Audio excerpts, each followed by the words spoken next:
Good afternoon. Today we are going to discuss non-probability sampling technique. First and foremost, let me define what is non-probability sampling. Non-probability sampling is sampling technique in which the researcher selects samples based on the subjective judgment of the researcher rather than random selection.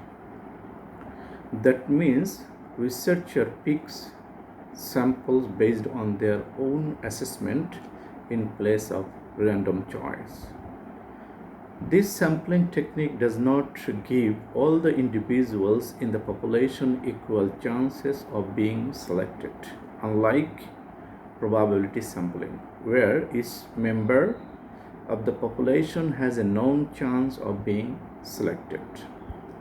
Researchers use this method in studies where it is not possible to draw random probability sampling due to time or cost consideration. We will discuss methods and types of non-probability sampling. Here are methods and types of non-probability sampling. Number one is convenience sampling.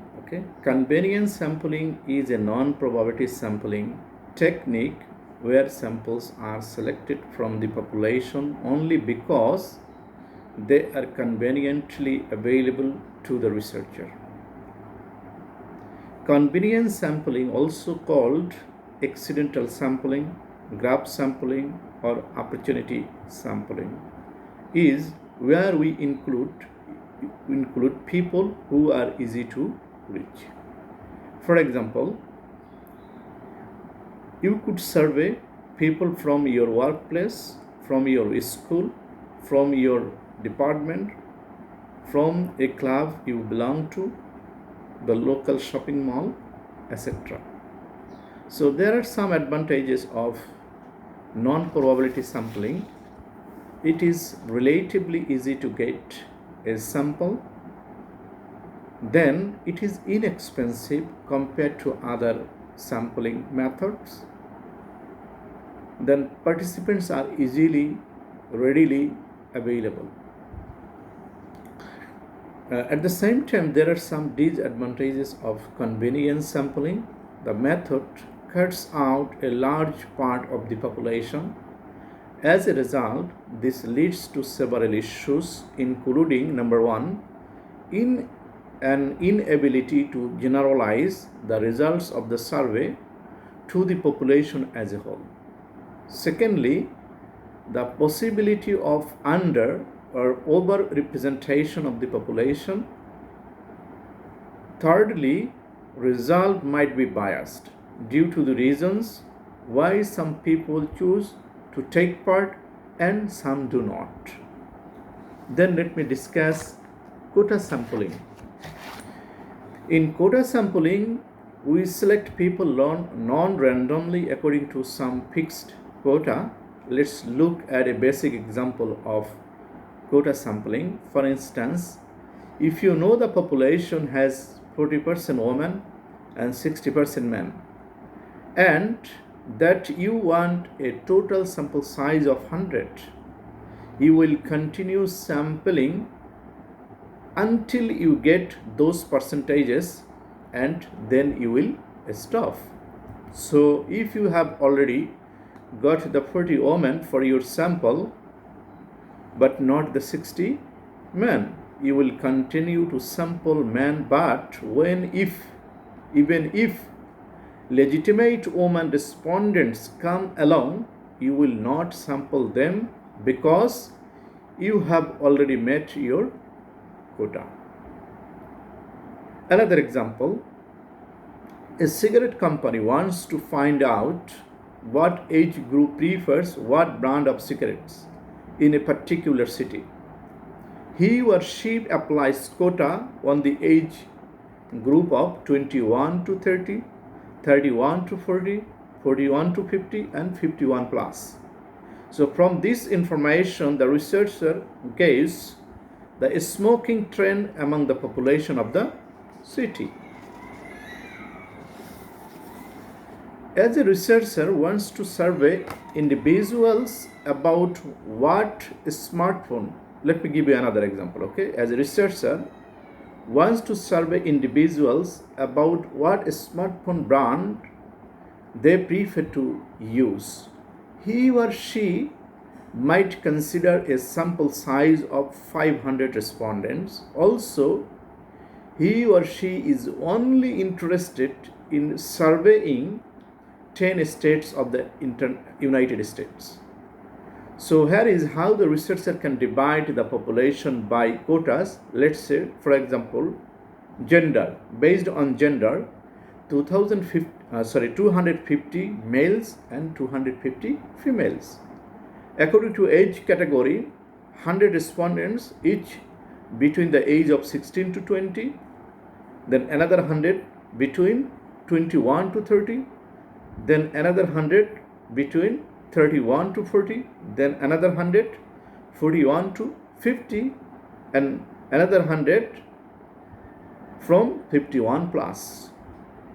And also it can be taken based on employment status. Let's say 350 employed respondents and another 150 unemployed respondents.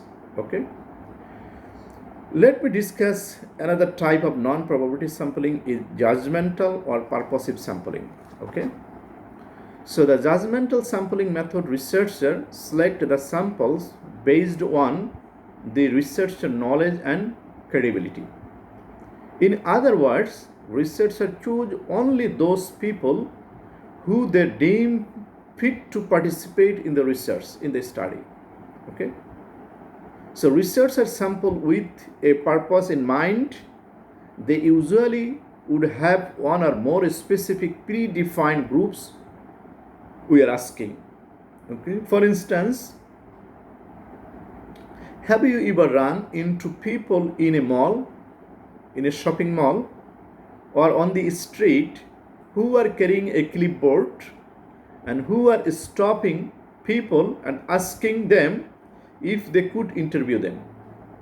Most likely they are conducting a purposive sample, and most likely they are engaged in market research. They might be looking for the female customers between age range of 30 to 40 years old, the size of the people passing by, and anyone who looks to be in that category, they stop to ask if they will participate. So one of the first things they are likely to do is verify that the respondents does in fact meet the criteria of being in the sample. So what are the disadvantages of using purposive sampling? Number one, consumes minimum time for execution. It allows researcher to approach the target market directly. Then it also gives almost real-time results. Then there are some disadvantages of using this sampling technique, non-probability sampling technique. Number one, judgmental or purposive sampling is not a scientific method of sampling.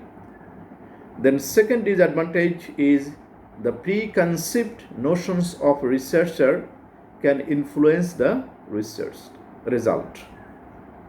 Then thirdly, the research technique involves a high amount of ambiguity. Okay, then let me discuss another type of non-probability sampling technique is snowball sampling. Snowball sampling helps researchers find a sample when they don't have official list of names of the members. This sampling technique can be used for a population where there is no easily available data like their demographic information. For example, homeless or list of members of an elite club whose personal details cannot be obtained easily. Then another situation we can use snowball sampling, difficulty to locate people. For example, if you are studying the homeless you are not likely to be able to find good list of homeless people within a specific geographical area.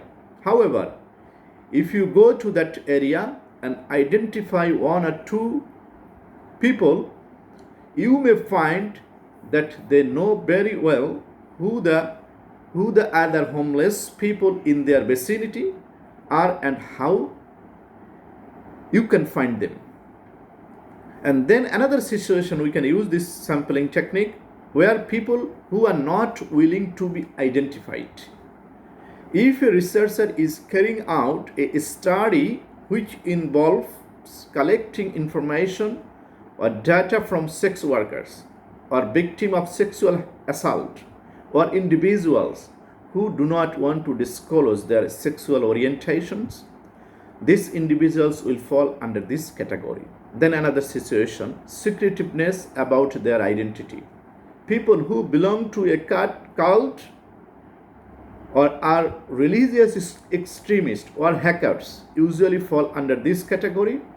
A researcher will have to use snowball sampling to identify these individuals and extract information from them. So let's look at these some advantages of snowball sampling. Number one, it is quicker to find samples. Secondly, it is cost effective.